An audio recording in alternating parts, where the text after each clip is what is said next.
A delivery truck killed me because a giant plastic candle fell off its roof and bounced me into traffic. The next thing I knew, 612 teenagers were laughing while a priest told me that even the gods had standards. I stood in the center of the hall of patrons with someone else's bruised hands at my sides. A crystal pillar glowed behind me. Gold names floated across it as each student was matched with a divine patron. Dragons, storms, steel, harvest, war. Even a god of expensive wine had found a believer. My name was Noah. The body I had inherited belonged to a scholarship student who had spent 3 years studying for this ceremony. He was supposed to choose 20th. He did not. "Move," Milo said. He wore a white academy coat with silver trim and the expression of a cat that had inherited a bakery. I looked at the number on my token. 20. I looked at his. 207. Then I looked at Instructor Thomas. Thomas did not look embarrassed. "Milo's family funded the Eastern Training Hall," he said. "The academy has decided to adjust the order." A murmur moved through the crowd. Everyone understood what had happened. Nobody expected anyone to object. I raised the token. "This says 20. Thomas sighed. "And I said the order was adjusted." "Then why give us numbers?" A few students laughed. Not at him. At me.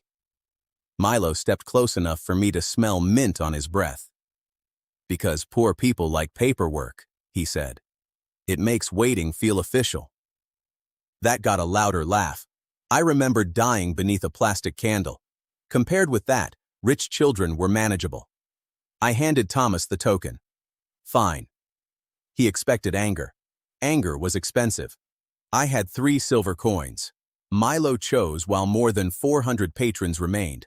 Lightning exploded across the ceiling when the Thunder Knight accepted him. The hall cheered for the A-rank match. Milo only turned and smiled at me. By the time my turn came, the hall smelled like incense, hot stone, and disappointment. 611 names had already been called. Only one light remained on the altar. It was so small that I first thought someone had forgotten to extinguish a candle. The herald stared at the record slate. Then he cleared his throat. "Noah, final candidate, patron available." He paused. A few people leaned forward. "The forgotten god of the candle, F rank." The silence lasted half a second. Then the hall broke.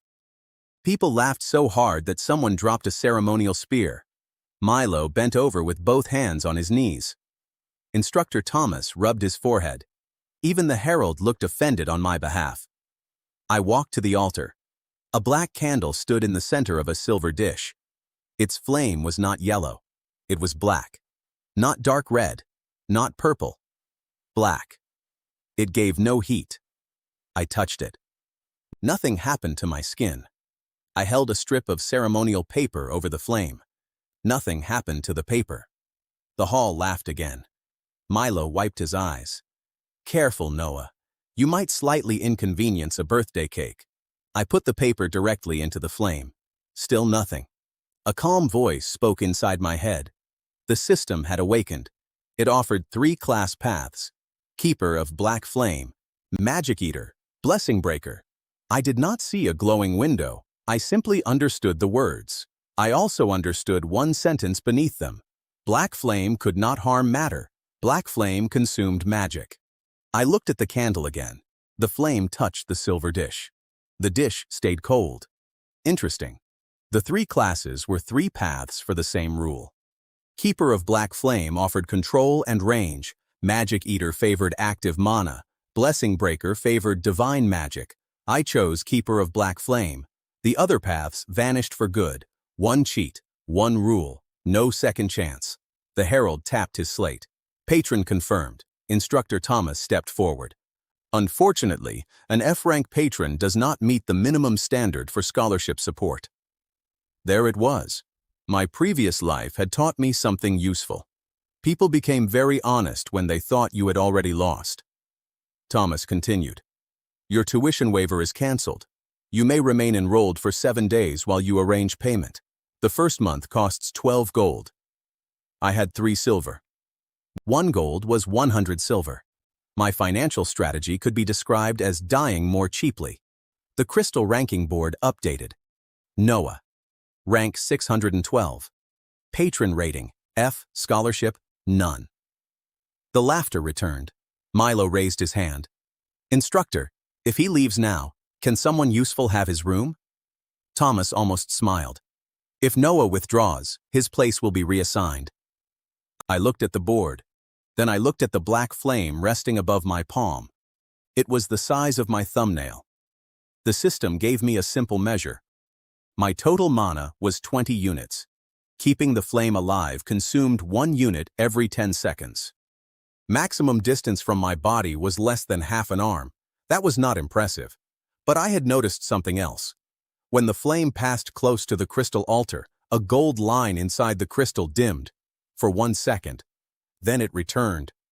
The altar was magic. Nobody else had noticed. I had.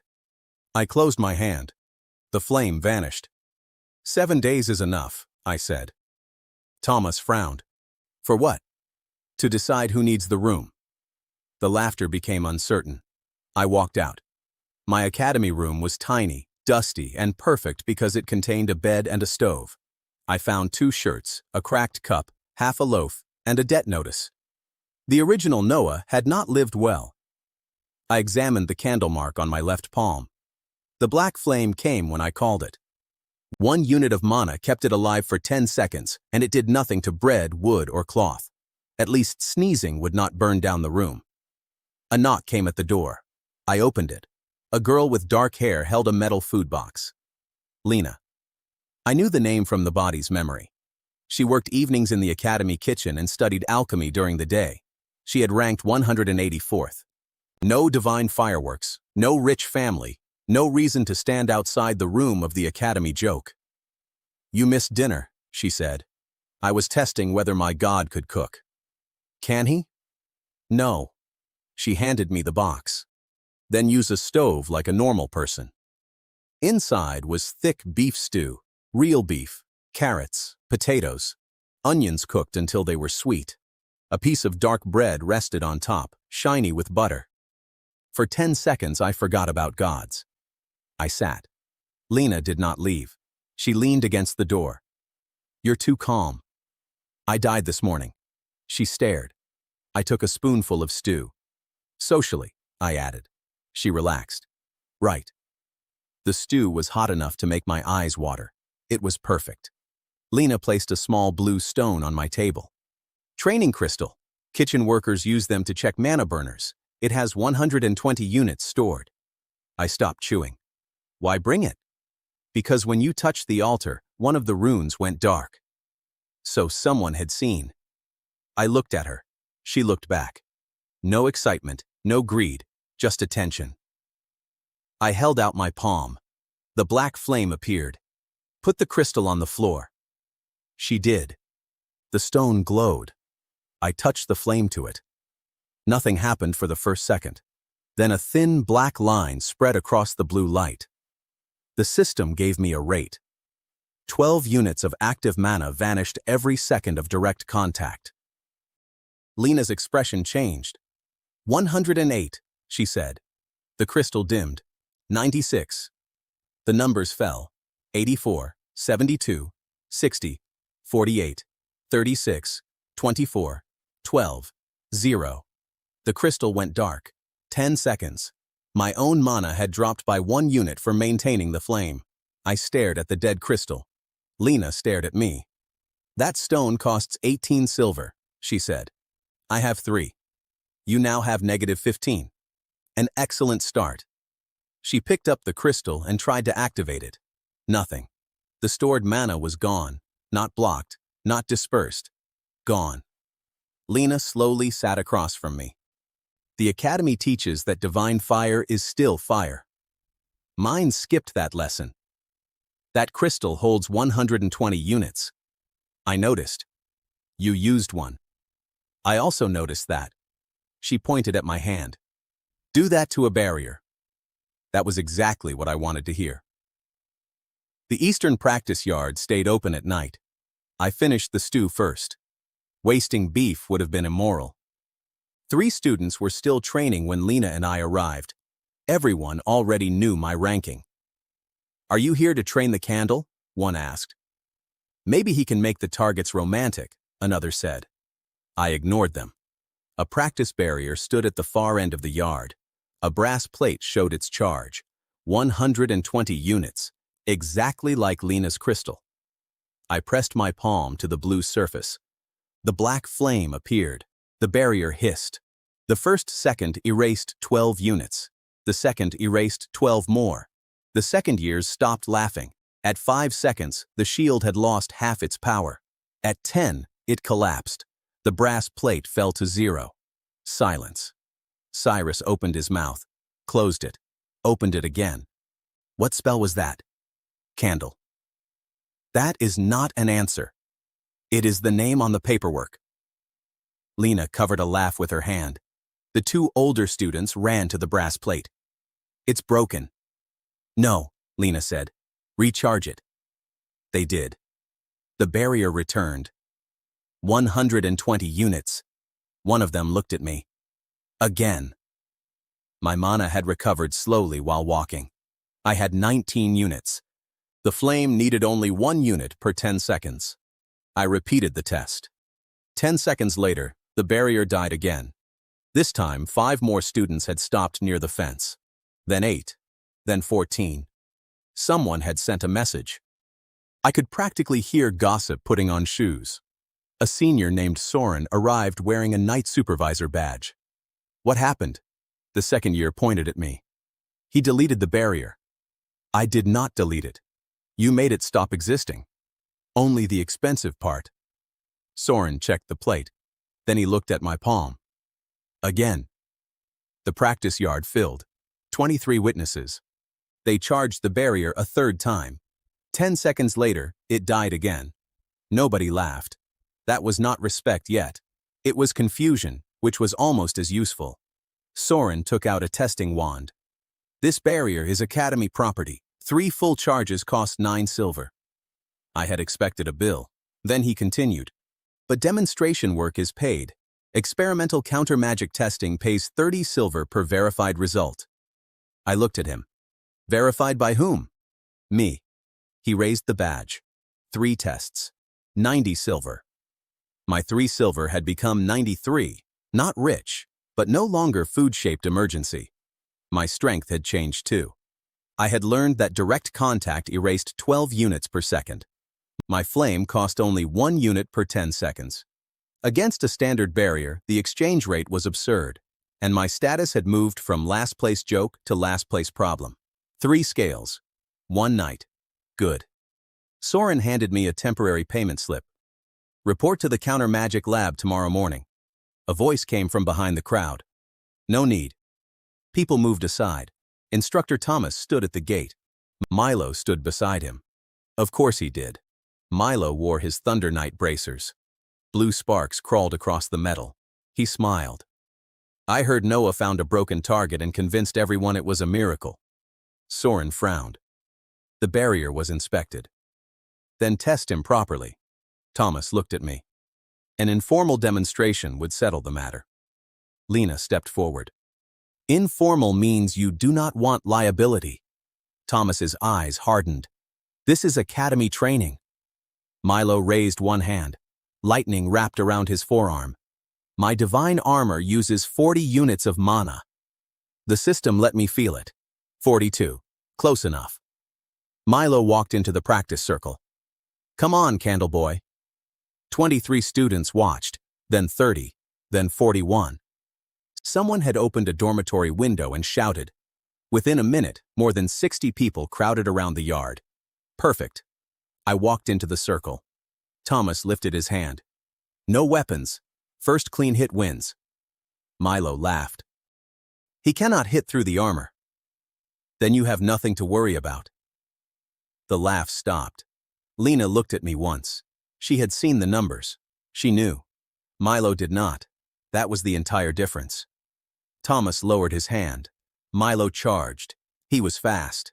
Much faster than me. Blue armor formed over his chest and shoulders. Lightning cracked around his fist. I stepped aside too late. His shoulder clipped me.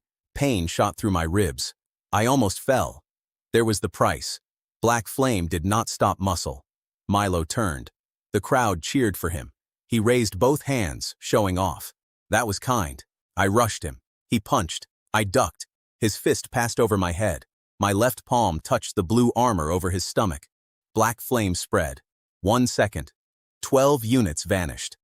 Milo's smile disappeared. 2 seconds. 24. His chest armor flickered. 3 seconds. 36. He tried to pull away. I grabbed his sleeve. 4 seconds. The remaining divine mana disappeared. His entire lightning armor collapsed in front of 60 students. Milo looked down at his plain academy uniform, then at me, then at his hands. What did you do? You brought magic. I punched him in the nose. It hurt my hand. He fell backward anyway. For a moment, nobody reacted. Then someone laughed.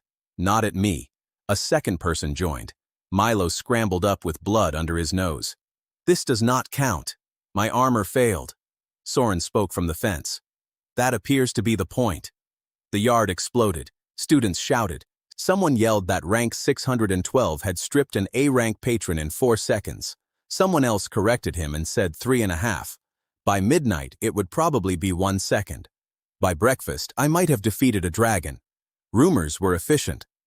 Tomas entered the circle. His face had gone pale. He stared at my black flame, not at Milo, at the flame. You will report to my office at dawn. Why? Because this ability requires evaluation. Soren raised an eyebrow. The counter-magic lab already requested him. Tomas looked at him. That request is cancelled. You cannot cancel laboratory orders. I can if the student's enrollment is under review. The crowd became quiet again. There it was, a new threat. Milo had lost publicly. Thomas could not punch me in front of witnesses, so he reached for paperwork. Civilization. Lena stepped beside me. You have 7 days, she said. Thomas's jaw tightened. 6 now. He turned and left. Milo followed with one hand over his bleeding nose. The crowd parted for him. Nobody laughed to his face. Yet. My payment slip was worth 90 silver. My ranking was still 612. My mana was 17 units. My ribs hurt. My dinner had been excellent. I considered the day successful. Then Soren caught my wrist. He looked closely at the fading black flame. His expression changed. Do not show this to the director yet. Why? He lowered his voice. Because I have seen this symbol before. He drew a small circle on my palm with one finger. A candle surrounded by broken stars. It was carved under the old chapel. Lena went still. I looked toward the dark center tower of the academy. A single window had just lit at the top. Someone was watching the yard. Soren released my wrist. That chapel was sealed 80 years ago, he whispered. And the last student who opened it disappeared. I slept for 4 hours. At dawn, someone hammered on my door as if the wood owed him money. I opened it with one eye. Soren stood outside holding 2 paper bags. One contained hot cheese bread. The other contained 3 academy notices. I brought breakfast and bureaucracy, he said. Which one is poisonous? Depends how much cheese you eat. Lena arrived a minute later with sweet tea and boiled eggs. We used my tiny table. The cheese bread was crisp on the outside and soft inside. Melted cheese stretched when I tore it apart. The tea tasted of apple and cinnamon.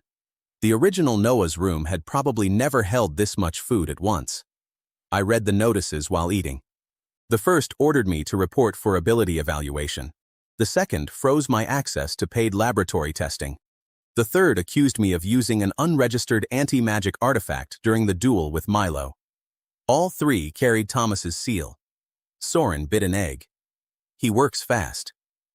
So do rats when a kitchen light turns on. Lena pointed at the third notice. They want to say the flame came from an item. That would make yesterday's result invalid. And allow them to expel you for cheating. I drank tea. Then we test the flame in public. Soren smiled. That is why I brought the 4th notice. He pulled another sheet from his coat. The academy held a mandatory combat control examination every morning after patron selection. 612 candidates would gather in the central yard, 3 faculty judges, 200 spectators from older years. The results would go directly to the public ranking board. Tomas could not cancel it alone. I finished the cheese bread. Good. Lena looked at my ribs. You can barely turn left. I only need to turn right. That is not how bodies work. It is how plans work. She wrapped my ribs with a strip of alchemical cloth. Her fingers were careful. I noticed that more than I wanted to. She noticed me noticing and tightened the cloth. Pain shot through my side. Medical fee, she said. The central yard looked like a small stadium. Stone seats rose on 3 sides. The ranking crystal stood above the judge's platform. Milo was already there. His nose had swollen overnight. It made him look permanently surprised. The crowd noticed me. The sound changed. Not silence. Whispers. Candle. That's him. He erased thunder armor. Milo slipped. The barrier was defective. I heard he burned 300 mana. It was 1,000. Rumors had improved my numbers while I slept. Useful. Tomas sat at the center of the judges' table. He had 2 other instructors beside him. He did not look at me until the examination began. Each candidate had to complete 3 stations. Power, control, resistance. I had almost no direct attack. At the power station, students shattered stone plates. Milo scored 87 out of 100. His lightning bolt exploded a target into dust. The stands cheered. I stepped forward. The examiner pointed to my plate. Destroy it. I cannot. Laughter returned. I summoned the black flame and pressed it against the stone. Nothing happened. The plate remained perfect. 0, the examiner said. The ranking board flashed. Noah remained 612. Milo spread his arms toward the crowd. The message was clear. Yesterday had been a trick. Good. Let them relax. At the control station, each student had to disable one of 5 moving magic spheres without touching the others. The spheres crossed and spun in the air. Each held 30 units of mana. Normal candidates used precise spells. I waited until one passed near me. Then I flicked the black flame. Yesterday, its maximum distance had been less than half an arm. After hours of practice in my room, Keeper of Black Flame had improved my control. I could now separate a spark from the main flame for less than 1 second. It traveled 1 full arm before dying. The spark touched the first sphere. 12 units vanished. Not enough. The sphere kept moving. The crowd murmured. I created a second spark. Another 12. A third. The last 6 disappeared. The sphere dropped. The other 4 remained active. The examiner stared at his meter. Target 1 disabled. No collateral contact. He checked again. Mana expenditure by candidate, 3 units. A few older students stood up. Normal counter magic cost nearly as much mana as the spell it stopped. I had spent 3 to remove 30. A 10-to-1 exchange. The examiner gave me a control score of 94. My ranking jumped. 612 became 520. The stands reacted louder than they had for Milo's stone plate. A 92-place jump from a candle had entertainment value. Thomas's face did not move. At the resistance station, the rules were simple. Stand behind a standard barrier. Withstand 3 spells. The barrier contained 150 units. The attacking machine fired force bolts worth 20 units each. Most students used their own magic to reinforce the shield. I could not. I stood behind the blue barrier. The first force bolt struck. The shield dropped from 150 to 130. Second strike, 110. Third, 90. The examiner marked an average result.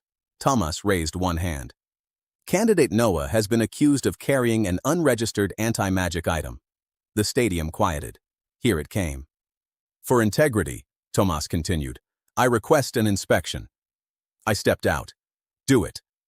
2 examiners searched my coat, boots, sleeves, belt. They checked my room key, 3 silver coins, payment slip, and the last piece of Lena's cheese bread. One examiner held it up. Potential artifact? Highly dangerous, I said. Laughter moved through the stands. Even one judge smiled. They found nothing. Tomas leaned forward. Divine marks can be concealed under the skin. Suppression cuffs. Soren swore from the student line. Lena's expression hardened. Suppression cuffs were not part of normal examination. Two guards brought a pair of gray iron bracelets. Each contained a sealing enchantment of 80 units. They were designed to stop divine patrons from channeling power through a student's body. Thomas wanted to prove the flame came from an external source, or make me fail. Either result helped him. The cuffs closed around my wrists. Cold pressure spread up my arms. My connection to the candle mark weakened. The black flame would not appear. The crowd whispered. Milo smiled again. Thomas sat back. Now repeat the control test. I looked at the cuffs. The system gave me a new sensation. I had assumed the flame needed to form outside my skin. I was wrong. The suppression magic was touching me, and the black flame belonged to me. I could not summon a visible flame past the cuffs, but I could call it under them. A thread of cold darkness appeared between my skin and the enchanted metal. Direct contact. 12 units vanished in the first second. The left cuff contained 80. So did the right. I fed the flame to both. My mana cost doubled because I maintained 2 points. 2 units per 10 seconds. The seals began to flicker. Thomas noticed. Stop. I did not. The left cuff fell to 56. The right fell to 56. The crowd stood. Thomas shouted, "Remove them!" The guards ran toward me. Too late. 32, 20, 8, 0. Both cuffs clicked open at the same time. They dropped to the stone. The entire stadium became silent. Then the ranking crystal made a loud tone. Suppression resistance. Exceptional. My resistance score changed from 60 to 100. My overall rank jumped from 520 to 391, 221 places above where I had started. Milo's smile disappeared for the second time in 2 days. I rubbed my wrists. Inspection complete? One of the other judges picked up a dead cuff. These were newly charged. 80 units each, the second judge said. Thomas spoke quickly. The candidate damaged academy property. Soren shouted from the student line. You ordered him to wear them. Several people laughed. Tomas looked toward the guards. Detain him. That was when Director Malik entered the yard. I knew him from the body's memory. Everyone did. He was not physically large. He did not need to be. He wore a plain black coat with 1 silver pin. The entire faculty stood when he walked onto the stone. Even Thomas. Malik looked at the broken cuffs, then at me, then at the ranking board. Why is an F-rank first-day candidate wearing suppression restraints during a control examination? Tomas's mouth opened. Milo's father had money. Tomas had authority. Malik had the building. Authority had layers. Thomas explained the accusation. Malik listened without interrupting. Then he asked the 2 judges whether any artifact had been found. No. He asked whether the suppression cuffs had been authorized. No. He asked who ordered them. Tomas had to answer in front of more than 800 witnesses. I did. Malik nodded. Then the property damage is charged to your department. The stands made a sound halfway between a gasp and a laugh. Tomas's face turned red. 1 cuff cost 12 gold. 2 cost 24. My tuition for 2 months.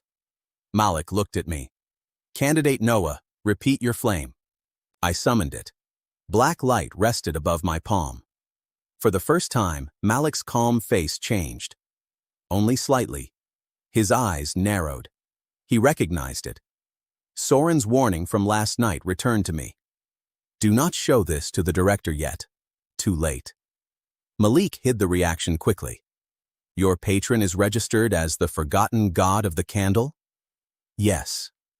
F rank? That is what your altar said. A few people laughed. Malik did not. He turned to the judges. Continue the examination. Thomas stared at him. Director. Continue. That publicly ended the argument. Thomas sat.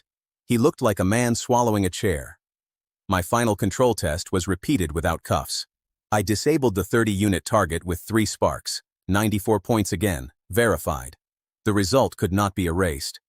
After the examination, students surrounded me. Not friends, customers. That was better.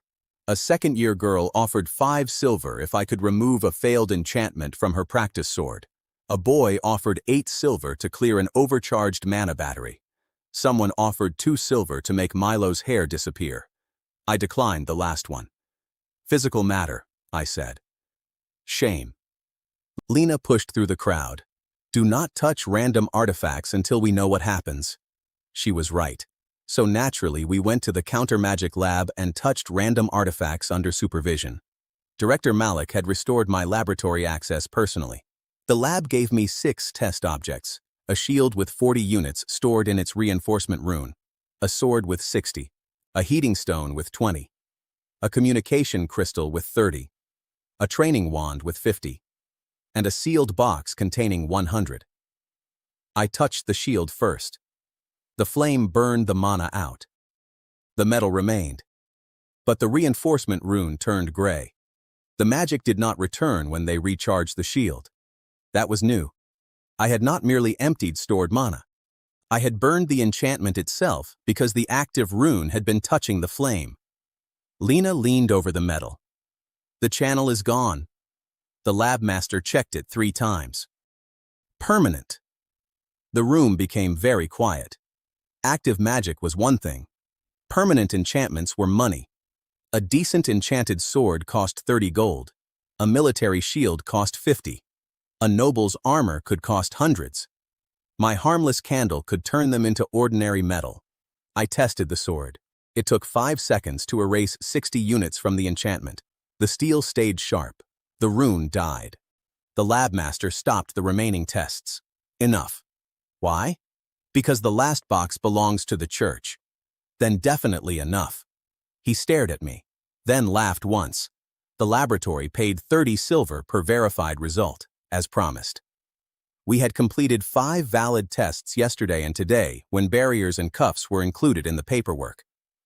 My total experimental payment reached 150 silver, 1 gold and 50 silver. A private student paid me 20 silver to remove a dangerous heating enchantment from a cracked kettle. Another paid 15 for a failed practice wand. By lunch I had 1 gold and 85 silver after food and supplies. Still far from 12 gold tuition. But yesterday I had 3 silver. Strength rose. Money rose. Status rose. The ranking board placed me at 391. More importantly, a new unofficial board had appeared beside the cafeteria. Someone had written odds for the first-year tournament. Milo was listed at 4-1. I was listed at 60-1. Under my name, someone had added a note. Do not wear expensive armor. I bought lunch for Lena and Soren. Roasted chicken, crisp skin, rice cooked in broth, cabbage with vinegar, a bowl of mushroom soup so thick the spoon stood almost upright. Soren ate like his Wolf of Winter patron charged rent by the minute. Lena stole the crispy part of my chicken. I let her. Your reputation has improved, she said. Someone offered money to remove Milo's hair. That was me. I looked at her. She kept eating. Soren nearly choked. For 10 quiet minutes, the academy felt normal. Then a messenger placed a sealed envelope beside my bowl. Black wax, director's mark. Malik requested my presence in the old chapel at sunset. Soren stopped chewing. No. Lena read the seal. He knows. Probably. Soren leaned close. I warned you because the symbol under that chapel is not in the academy archive. I found it while doing maintenance work last winter. The records around it were removed. By Malik? I don't know. That mattered. At sunset, more than 50 students followed us at a distance. Apparently, secret meetings became less secret when the ranking board's strangest student walked toward a sealed chapel. The old building stood behind the library. Its doors were chained. Director Malik waited alone. He looked at the crowd. Go away. Nobody moved. He sighed. Fine. Stand behind the line. He drew a line in the dust. The students obeyed immediately. Director Power was efficient. Malik unlocked the chain. The chapel door had no handle, only a silver seal. The seal contained 300 units of mana. He looked at me. This door has remained closed for 80 years. Do you want it open? I want to know whether you can open it. I placed my palm against the seal. The black flames spread. 12 units vanished each second. At 10 seconds, 120 were gone. At 20, 240. My own flame had consumed 2 units of mana. The final 60 disappeared in 5 more seconds. The seal died. The door opened by itself. The students behind the line gasped. Dust rolled across the floor. Inside the chapel, a stone wall showed a carved candle surrounded by broken stars, exactly as Soren had described. Beneath it, old letters formed a sentence. Malik read them. His voice was quiet. The flame that harms no flesh will judge every borrowed miracle.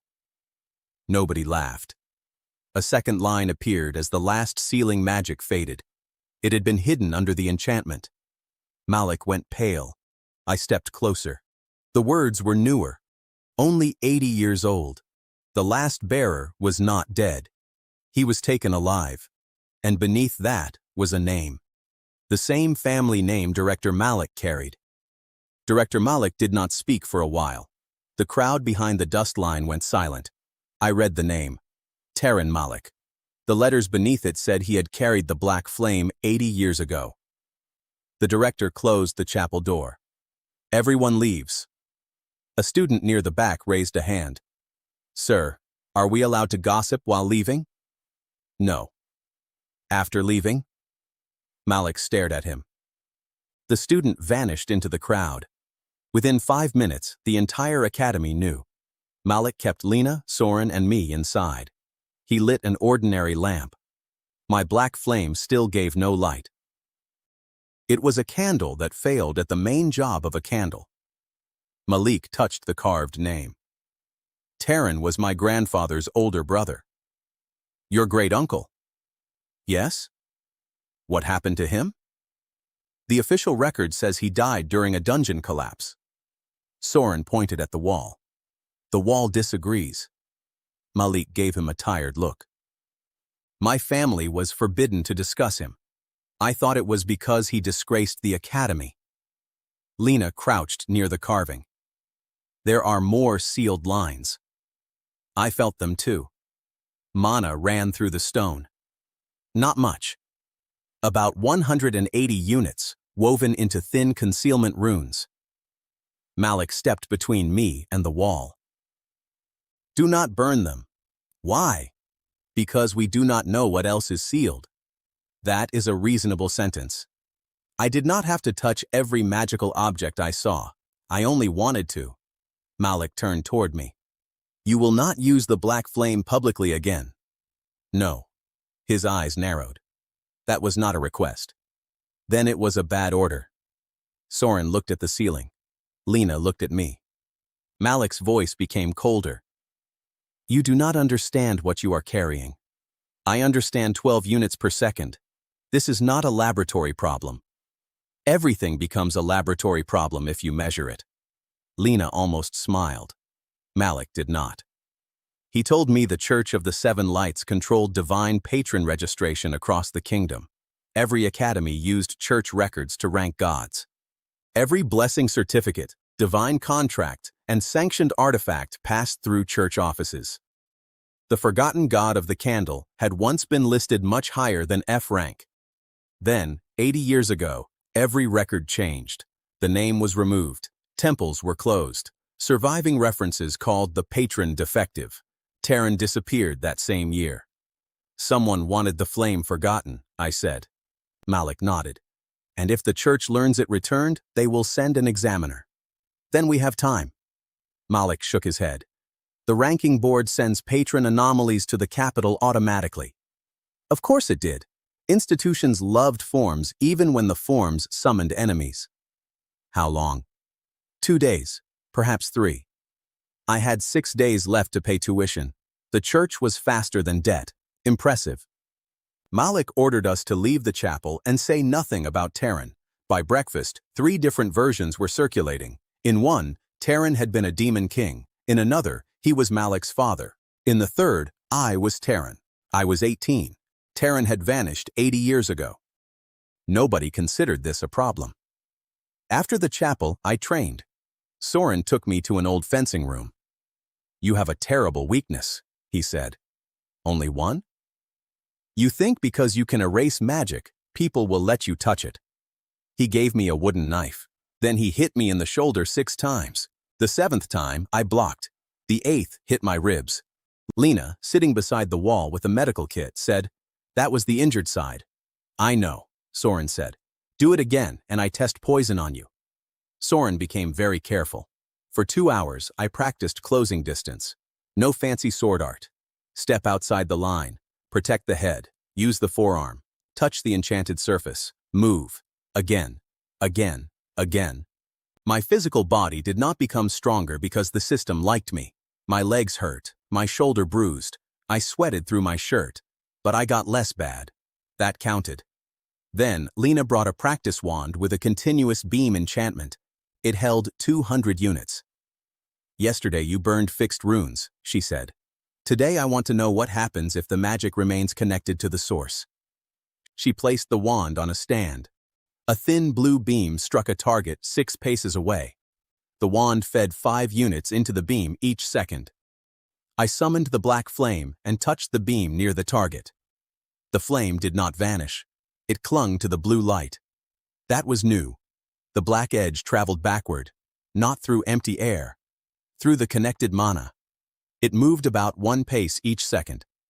6 seconds later, it reached the wand. The beam had fed 30 units while the flame traveled. All 30 vanished.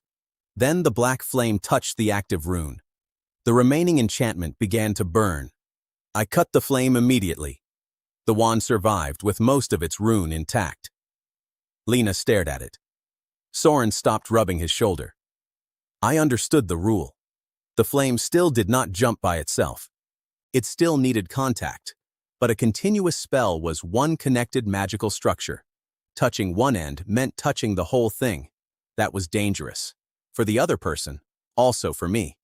The traveling flame cost 1 unit of my mana for every 2 seconds it remained away from my body. 6 seconds had cost 3 units. Much worse than direct contact. Useful, not free. I repeated the test. Same result. A 5-pace beam cost about 3 units to trace. A 10-pace beam would cost around 5. My total mana that morning was 22 units after rest and practice. Keeper of Black Flame had raised it by 2 since yesterday. Slow growth. Acceptable. Lena wrote the numbers in her notebook. "One day, someone is going to fire a giant spell at you. I hope they stand close." Soren laughed. A bell rang outside. Not the training bell. Disciplinary hearing. My name echoed through the academy speakers. Tomas wanted me in the Grand Court. Public hearing. Of course he did. The Grand Court seated 1,000 people. More than 700 arrived. Students skipped lessons.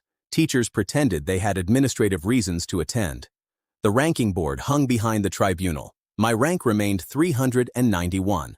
Milo sat in the first row with his nose wrapped. He had brought friends. Thomas stood before 3 faculty judges. Director Malik sat above them. He looked irritated. That improved my mood.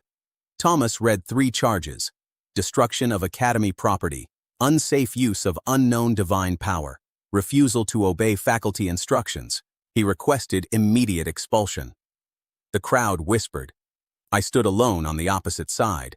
Lena and Soren sat behind the rail. One of the judges asked for my response.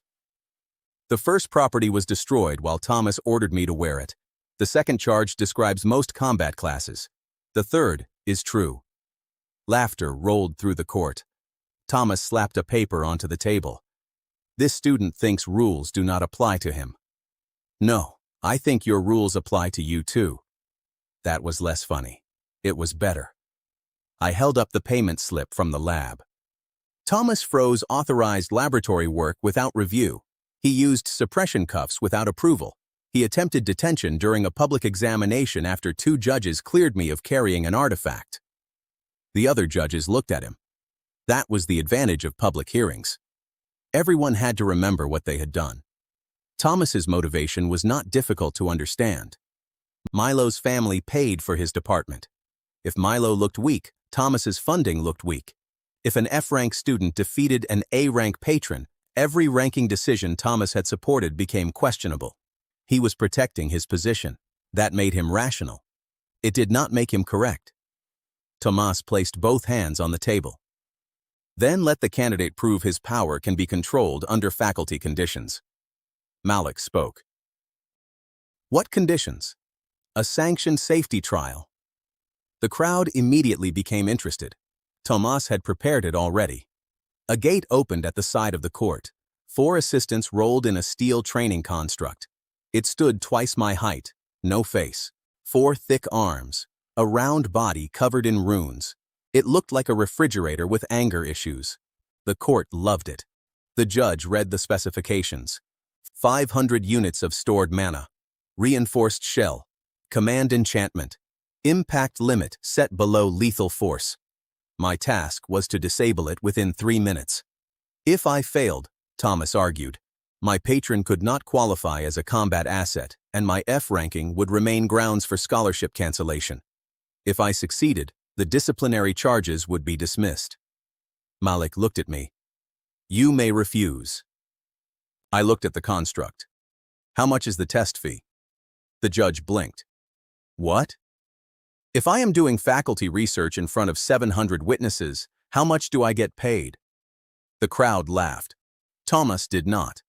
The lab rate was 30 silver per verified result. Malik rubbed his forehead. 30 silver. Done. Lena called from behind the rail. Ask for hazard pay.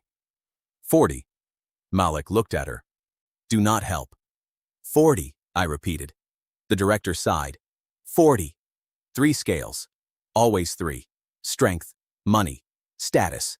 The construct activated. 500 units lit across its body. I had 22. Its first fist smashed down. I moved right. The stone cracked. Good. It was not using magic to make the fist hard. Black flame would not save me from being flattened. I ran. The construct turned. Too fast. A force pulse exploded from its chest. A continuous blue tether connected the pulse emitter to the construct core for less than a second. I touched it. Black flame caught. The tether broke before the flame could travel far. No result. The crowd shouted. I had learned something. Not every connected spell lasted long enough. The construct charged again. I stepped behind a pillar. The pulse shattered the edge. Stone sprayed across my coat. I waited. The construct's right arm glowed. A reinforcement rune. That stayed active. I ran close. One metal hand swung. Soren's training returned. Step outside. Protect the head. Do not be where the refrigerator is angry. I ducked under the arm. My palm touched the glowing rune. Black flame spread. 12 units per second. The arm enchantment held 90. I did not have 7.5 seconds. The second arm came toward me. I released. Only 24 units gone. The rune remained. The construct backhanded me with its lower arm. I flew across the court. My shoulder hit stone. The crowd gasped. Lena stood. I got up. Slowly. Nothing broken. Probably. Thomas smiled for the first time that morning. 2 minutes. The construct came again. I stopped looking at the armor. 500 total. Too much to erase piece by piece. What controlled it? Command enchantment. A command-needed connection. The assistant stood beside a brass control pillar at the edge of the court. A thin mana line ran under the floor. I could feel it now that I knew what to look for. I ran toward the pillar. The construct followed. Thomas realized it first. Stop him. Too late. I touched the glowing brass. The black flame entered the command line. The line ran 12 paces under the floor. Travel cost, about 6 units. The darkness raced away from my hand. 1 pace, 2, 3. Students leaned over the rail. They could see black light moving through the transparent rune channels set into the court floor. 4, 5, 6. The construct raised all 4 arms. 7, 8, 9. Thomas stood. Disconnect the control. An assistant reached for the lever. 10, 11, 12. The black flame reached the construct's command core. The core held only 40 units. It vanished in a little over 3 seconds. The The construct froze with one fist above my head. Silence. Then the machine fell backward. The court erupted. The judge checked the clock. 1 minute and 52 seconds. I had not burned 500 units. I had burned the 40 that mattered. My mana had dropped from 22 to 13. A real cost. But the result was public. 700 witnesses. The ranking board rang. Control rating increased. Counter magic classification verified. My rank moved from 391 to 243. 148 places. Milo stared at the board. Thomas stared at the dead construct. I walked to the judges. 40 silver. The laughter became applause. That was the face slap, not the machine. Thomas had built a test designed to remove me. He had paid me to pass it. Malik signed the dismissal order. All disciplinary charges are rejected. He paused. Instructor Thomas is suspended from first-year authority pending review of unauthorized restraint use. The court went wild. Thomas's face emptied. He had not lost his job. He had lost control. In front of everyone. More painful. Milo stood and left before anyone could look at him. Everyone looked at him. By noon, the unofficial betting board had changed. My tournament odds dropped from 60 to 1 to 12 to 1. A merchant offered me 2 gold to demonstrate anti-enchantment work at his shop. The lab paid the 40 silver hazard fee. The academy reimbursed the 90 silver from the original tests that Thomas had frozen. Director Malik also approved 3 gold in emergency scholarship support because my disciplinary suspension had been wrongful. After buying bandages, food, and replacing Lena's training crystal, I had 6 gold and 70 silver. 2 days ago, I had 3 silver. Tuition was 12 gold. Halfway. At dinner, we ate at a small noodle shop outside the academy. The owner had heard about the construct. He refused to let me pay for soup. Public status had finally become edible. The bowl was enormous. Beef broth, thick noodles, green onions, soft egg, slices of meat with pepper at the edges. Lena added chili oil until her soup looked dangerous. Soren ordered dumplings and then stole mine. I stole his fried bread. Balance returned to the world. Lena looked at my bruised shoulder. You spent 9 mana to avoid solving the problem with 500. Correct. You also got hit by a metal fist. Less correct. You are improving. That sounded almost kind. Do not get used to it. Outside the shop, children were pretending to fight. One held a stick and shouted, "Thunder armor." Another held up one finger. Candle. The first child fell dramatically into a cabbage basket. I watched for 3 seconds. Then I kept eating. Status was strange. At sunset, the tournament bracket appeared.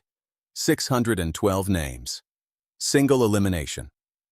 First rounds began the next morning. My first opponent was Milo. The noodle shop exploded with laughter when someone read it aloud. Milo would have to lose to me in front of the entire academy again. Then Lena stopped smiling. She pointed farther down the bracket. If I won 4 matches, my 5th opponent would be Ronan. Rank 1. Current academy champion. Patron class, S rank. He had not lost a sanctioned duel in 3 years. His divine title was Heir of the Sky Fortress. The prize for winning the tournament was 100 gold. I looked at the amount. Then at my 6 gold and 70 silver. Useful. Soren was not looking at the prize. He was looking at a new gold symbol beside Ronan's name. Church blessing, he said. The symbol had appeared that afternoon. Director Malik stood across the street, staring at the same board. His face had gone hard. A black carriage waited behind him. 7 white lamps were painted on its doors.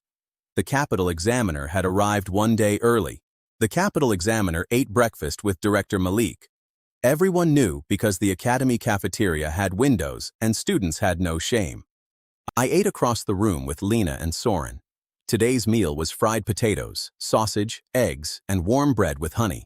The examiner wore white, church white, the kind of white that seemed expensive to clean.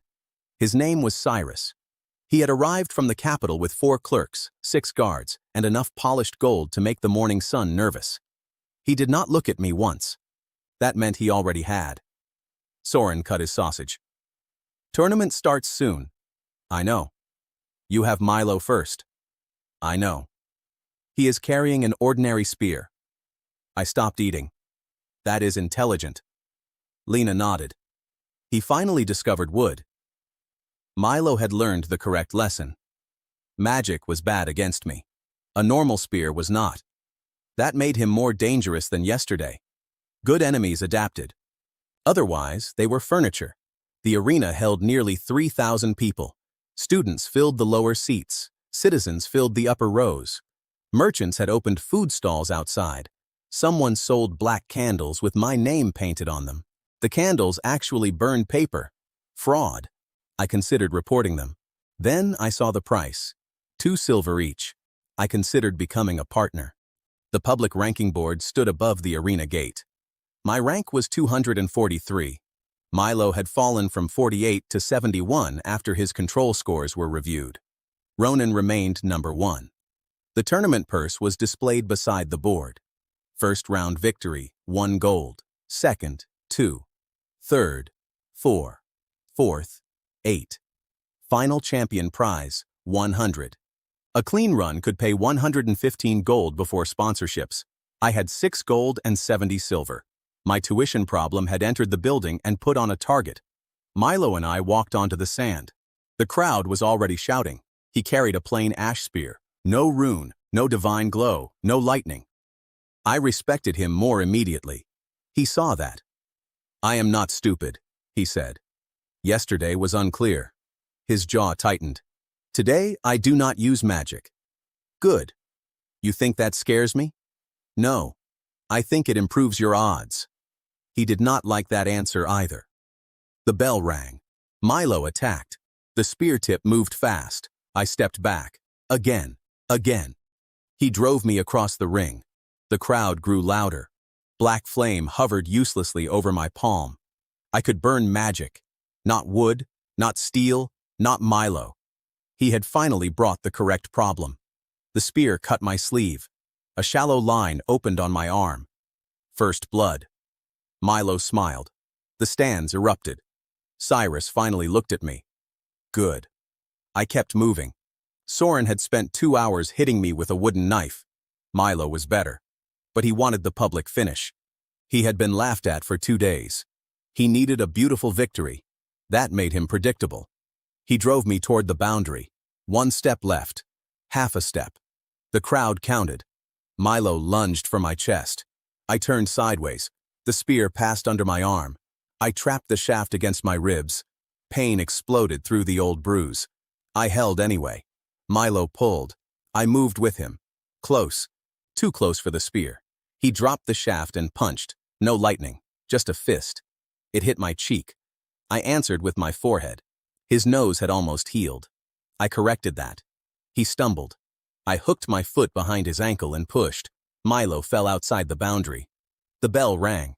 For 1 second he stayed on his back. Then the arena exploded. I had not used the candle. That mattered more than if I had. The ranking board rang. My physical combat evaluation increased. Rank 243 became 198. 45 places. 1 gold entered my tournament account. Milo stood slowly. Blood ran from his nose. Again. He looked at me. I expected an excuse. Instead, he said, I hate you. Reasonable.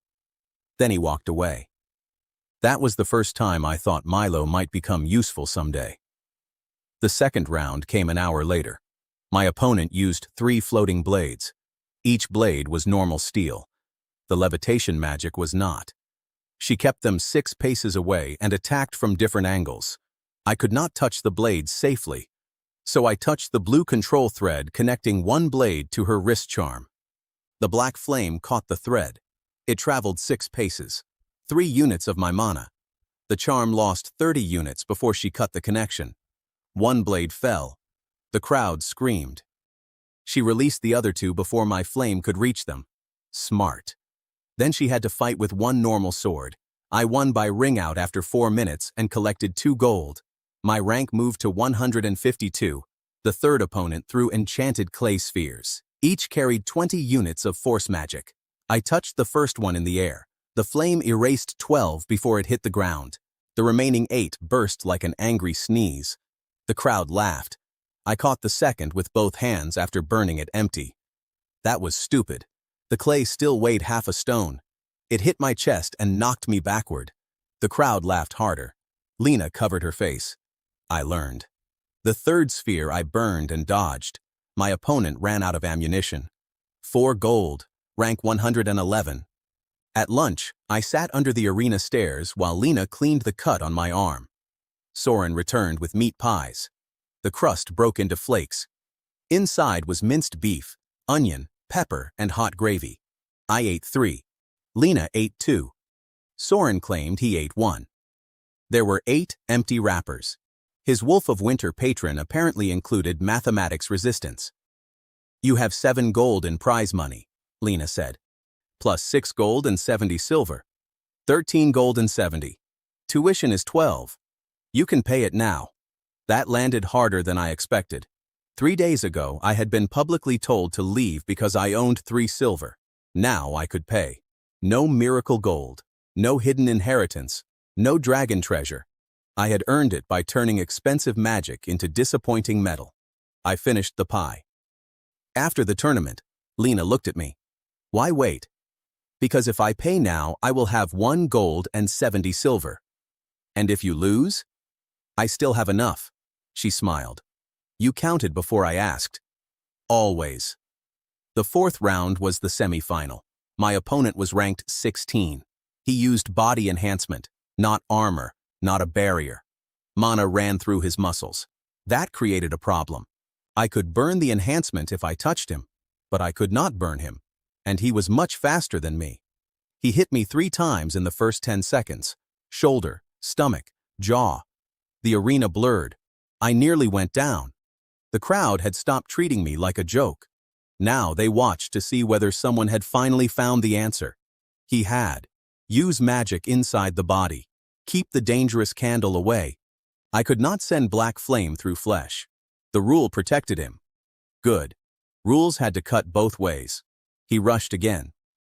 I backed toward the wall. He punched. I blocked with both arms. Pain. I needed contact with the magical structure. The enhancement was inside him, but every enhanced step released a thin layer of mana through his boots to prevent the stone from cracking. A waist control spell. Tiny. Connected. I waited. He stepped. Blue light flashed under his heel. I slapped my palm onto the stone behind his foot. The black flame caught the mana trace. It traveled less than 1 pace. Half a unit cost. It reached the reinforcement flowing through his leg. He felt it immediately. His speed spell collapsed on one side. He stumbled. The crowd shouted. I released before the flame could remain attached too long. He tried to rebuild the enhancement. I touched the next footprint. Again. His left leg slowed, then his right. He realized what I was doing. He stopped using enhancement. Now we were 2 tired people hitting each other normally. He was still stronger. I was better at being desperate. 30 seconds later, he stepped outside the boundary while avoiding my left hand. The bell rang. 8 gold, rank 63. The arena rose. Not all of them. Enough. My total tournament winnings reached 15 gold. With my previous money, I held 21 gold and 70 silver. Strength had improved because I had found another legal point of contact. Money had crossed the tuition line. Status had moved from 612 to 63. 3 scales. Again. Then Ronan entered the arena. The mood changed. He was not Milo. He did not grin at weak students. He did not need to. He had been academy champion for 3 years because he was very good at hurting people under rules. Ronan was tall, broad-shouldered, and calm. His patron, heir of the Sky Fortress, created layered lightning armor around his body. Normal armor used perhaps 200 units. Ronan's tournament armor used 1,400. 4 rotating shields, 2 lightning lances, a flight mantle, a reaction field. Even before the church touched him, he was a walking weather problem. Then Cyrus entered the ring. People murmured. A clerk carried a white lantern. Cyrus raised it above Ronan. "This champion represents the discipline of sanctioned divine power," he announced. His voice traveled through the arena without amplification crystals. "Today, the Church of the Seven Lights grants him the blessing of the high sky." White gold light fell over Ronan. The system sense in my palm reacted. The blessing added only 60 units of stable divine mana, tiny compared with the armor, but it sat in the center of every layer, a key. The entire armor synchronized around it. I looked at Cyrus. He looked at me for the first time directly. This contest will demonstrate the difference between a registered blessing and an unclassified anomaly. There it was. Not investigation. Demonstration. He had already decided what I was. The crowd heard it too. Ronan turned toward Cyrus. His expression showed he had not asked for this speech. Good. He was still a person. Cyrus stepped away. Director Malik stood beside the judges. His face was unreadable. The final prize of 100 gold waited in the Academy vault. The ranking board waited above us. 3,000 witnesses waited around us. Ronan drew one lightning lance. It was longer than I was tall. "Can your flame really erase any magic?" he asked. "Anything it touches." "Then touch this." The bell rang. He moved. I did not see the first strike. The reaction field hit me before the lance did. I flew backward. Sand filled my mouth. The crowd roared. I rolled as lightning tore across the place where my head had been.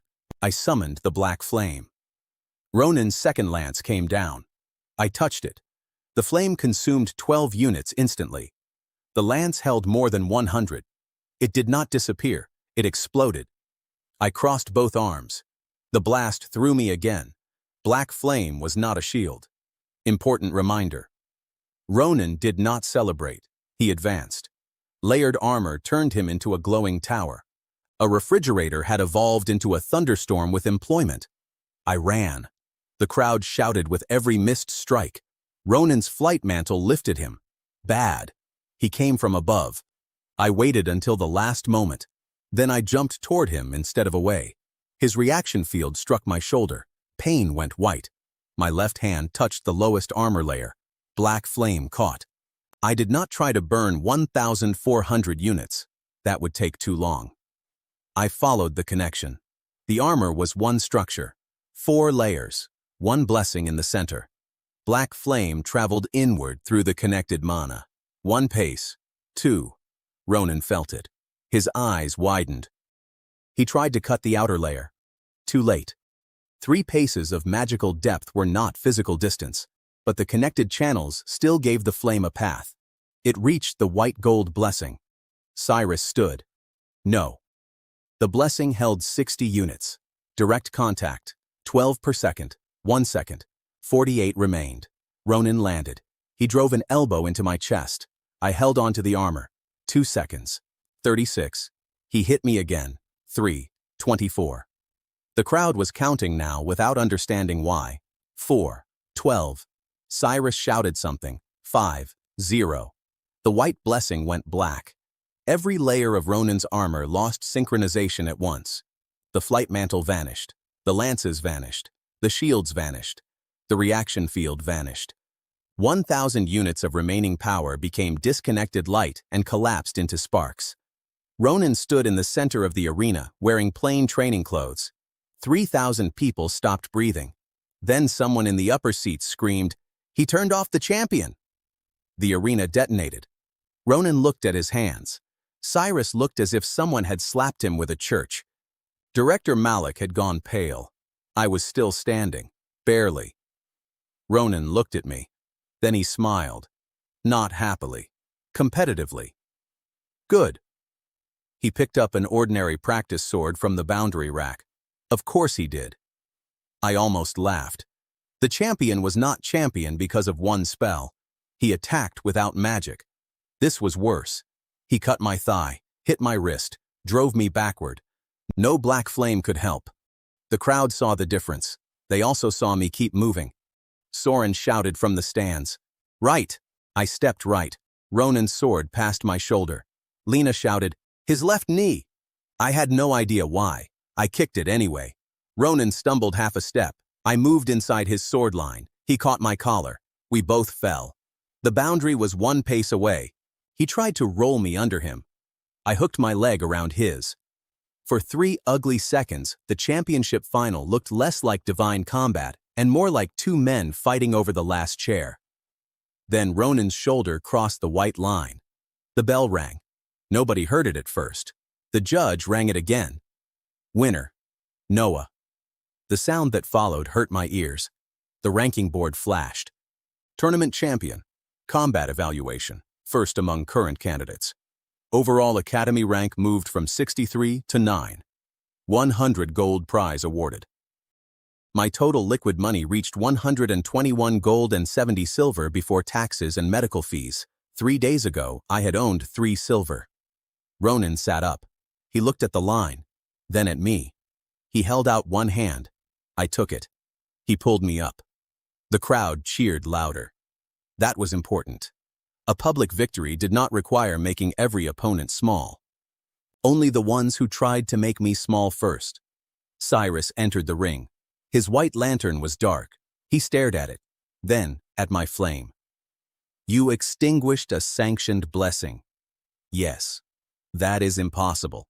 Your lantern disagrees. A few people laughed. Cyrus did not. Director Malik walked toward us. He looked at the black flame. Not with surprise now, with certainty. The old records were correct, he said. I heard him because the arena had gone quiet again. Cyrus turned. You knew? Malik ignored him. His eyes stayed on me. Terran's flame could not break a high sky blessing in 5 seconds. Maybe Terran needed practice. Malik's jaw tightened. The silver pin on his coat lit. Every academy guard around the arena straightened. Soren stopped cheering. Lena stood. Malik raised one hand. His next words carried through the arena. Seal every exit. The crowd murmured. I did not move. Malik looked at the guards. Take Noah alive. For the 4th time that day, the entire arena went silent. Then, my black flame rose above my palm. Every magical lock in the stadium clicked shut at once. The guards moved first. I did not. 6 men came down from the arena tunnels with enchanted shields raised. Each shield held 80 units. Their boots carried speed runes. Their helmets carried communication magic. I could turn 6 expensive guards into 6 ordinary guards. Then, I would still have 6 guards. Director Malik pointed at me. Do not resist. Cyrus stood behind him. 3,000 spectators watched. Lena had reached the lower rail. Soren stood beside her. Ronan remained in the ring with his practice sword. I closed my hand. The black flame vanished. I surrender. Malik blinked. Cyrus did too. Apparently, everyone had prepared for a dramatic escape. I ruined it. 2 guards placed suppression cuffs on my wrists. 100 units each. I could burn them. I did not. Malik lowered his voice. Why surrender? If I fight while every exit is locked, people get crushed. His eyes shifted toward the crowd. Good. He understood. Cyrus smiled. He thought surrender meant obedience. That was different. The audience began shouting against the arrest. Someone threw a black candle onto the sand. Then another. My tournament prize was frozen pending church review. 100 gold disappeared from available funds. I kept 21 gold and 70 silver. Progress was not always a staircase. Sometimes someone stole the stairs. My holding room had a real mattress, a wash basin, and a chair that did not wobble. It was better than my dormitory. An hour later, Lena entered with a basket and 1 guard. You could remove those cuffs, she said. Yes. Why haven't you? Dinner was coming. She opened the basket. Roast pork with crisp edges, potatoes with butter, pickled cucumber, soft rolls, apple cake with cinnamon. I reconsidered prison as a housing option. We sat on the floor and ate. Outside, students were still shouting in the courtyard. You won the tournament, Lena said. I noticed. You are in prison. I noticed that too. Impressive awareness. She broke the cake in half. 5 days ago, the original Noah had owned almost nothing. On my first night, I had eaten dry bread alone. Now someone was smuggling cake into detention for me. That was a better status measure than the board. Lena pulled folded pages from her coat. Soren reopened the chapel panel. Behind the loosened stone, he had found a physical ledger. Paper, no magic. Taran Malik had written it 80 years ago. The Church of the Seven Lights required every registered patron to pass through a certification bond. The bond did more than identify the god. It collected mana. 5% of every student's passive recovery flowed into a regional church reservoir. Across thousands of believers, that became a river. Taran had discovered it. His black flame could sever it. Then he disappeared. The final entry said he had been transferred alive to Vault 7 in the capital. Status: maintained. I read the line twice. 80 years ago? Lena nodded. Maybe stasis. The guard behind us had stopped pretending not to listen. Good. Witnesses mattered. I looked at Lena's patron mark. Now that I knew what to search for, I felt a tiny magical thread leaving it. 5%. More than 2,000 students in this academy carried the same thread. That was the next scale. Not a new power, a larger connected structure. I slept. At sunrise, church bells rang across the academy. Cyrus had turned my transfer into a public ceremony. That was a mistake. Ceremonies needed audiences. The grand court overflowed. Students stood in passages. Teachers lined the walls. Citizens filled the outer courtyard where sound crystals repeated every word. More than 3,000 witnesses. I entered wearing cuffs. Cyrus stood beneath 7 white lanterns. Director Malik stood beside him. Thomas sat among the faculty without his instructor sash. Milo stood near the student rail with his nose bandaged again. Ronan stood beside him. Lena and Soren were at the front. Cyrus raised one hand. Candidate Noah possesses an unregistered divine anomaly capable of damaging sanctioned blessings. The church invokes emergency custody. He will be transferred to the capital for examination. Alive? I asked. His mouth tightened. Of course. Like Taran Malik? The court became silent. Malik turned toward me.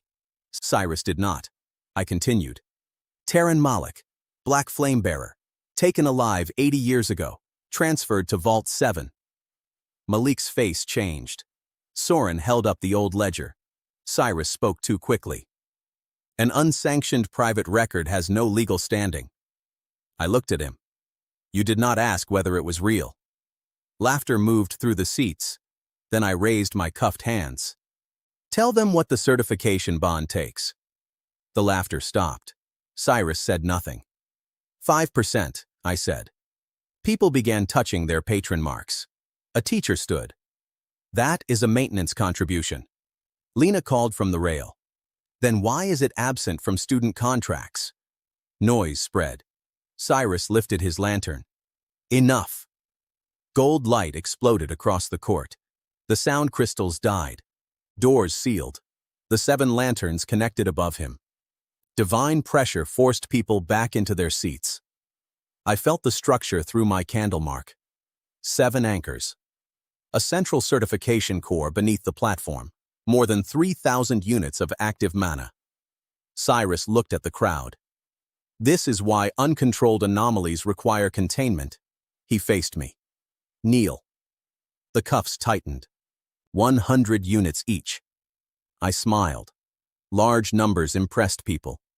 They did not impress the black flame. I did not need to burn the whole system. I needed the part that controlled it. The cuffs were connected to the court restraint line. The restraint line connected to the certification core. The core connected to every patron bond in the academy. One structure, very expensive. Very connected. I summoned black flame beneath the cuffs. 12 units vanished in the first second.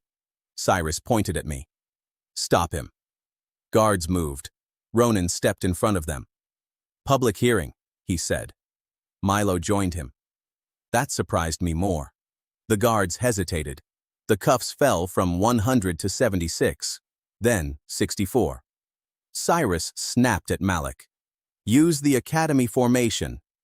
Malik looked at Taran's ledger, then at me, then at the crowd. He made the wrong choice. Formation. Restrain Noah. His silver pin lit. Blue lines covered the floor. The Academy formation held 3,600 units. Lena gripped the rail. I touched one blue line with my boot. The black flame entered it. Malik's silver pin was the command key. 8 paces away.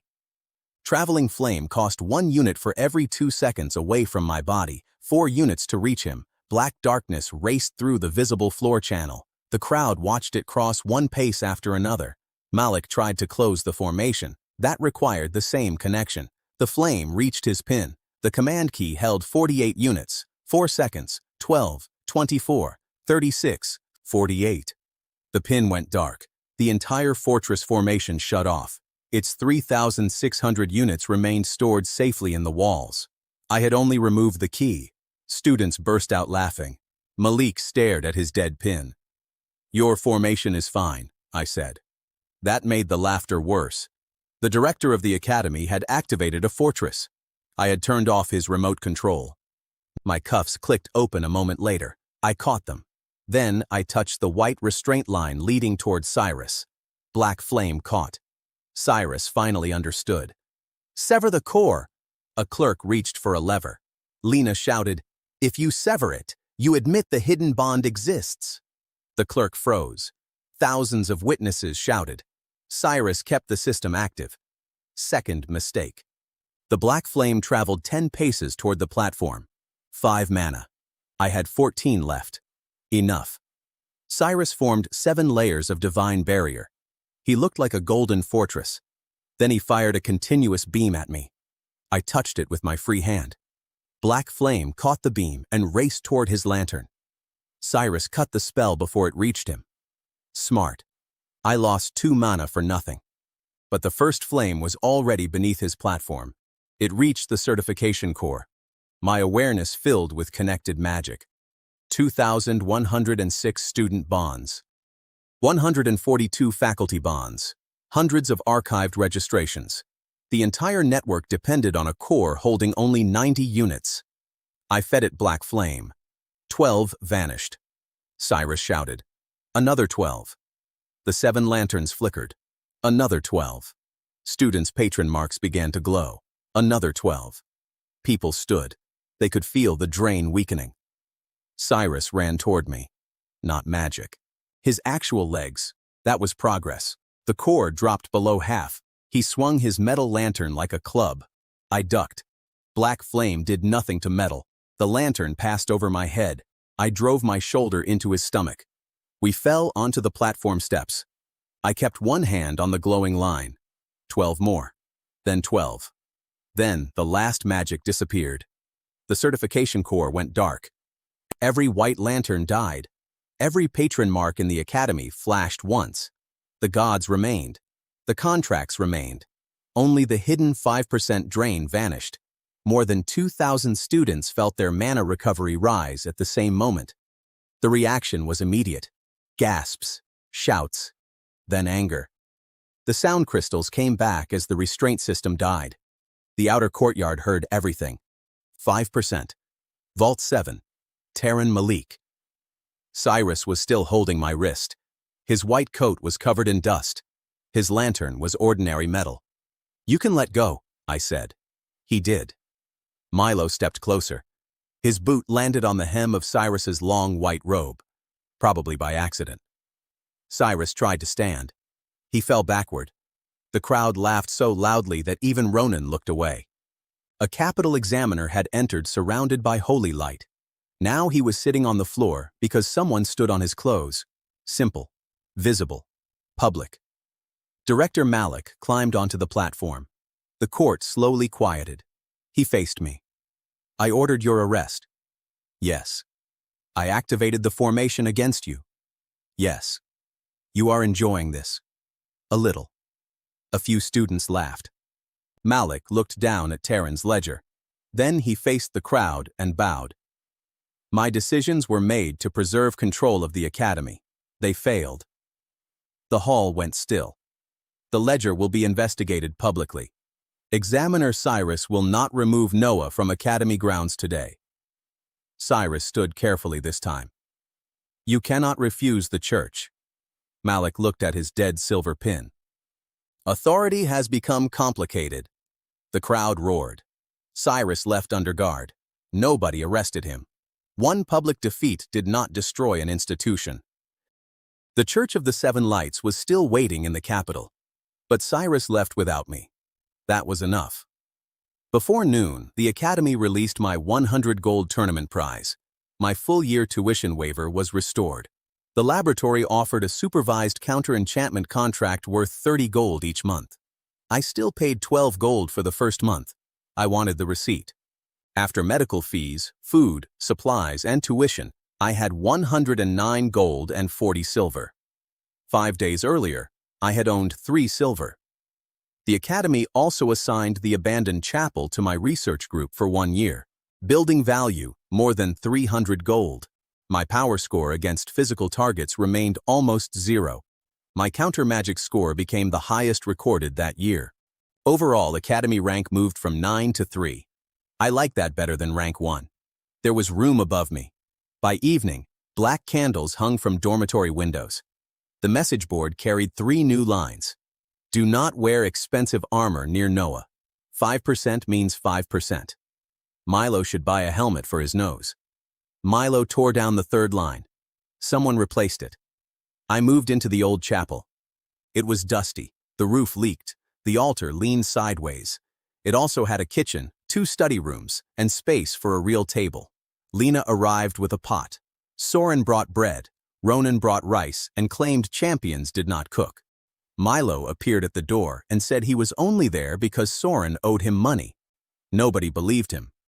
I let him in.